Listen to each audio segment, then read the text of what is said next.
Arkadaşlar, herkese iyi günler. Kanalımıza hoş geldiniz. Bugün sizler için çok sevdiğimiz oyuncularımız Elçin Sangu ve Barış Arduç'dan güzel sempatik videolar hazırladık.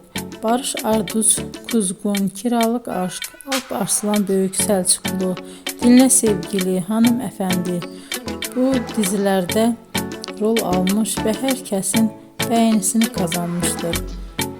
Ben de sizler için onların romantik karelerini hazırladım. Bu videoların devamının gelmesini istiyorsanızsa emeğime saygı olarak kanalıma abone olup yorum yazmayı, sona kadar izlemeyi unutmayın.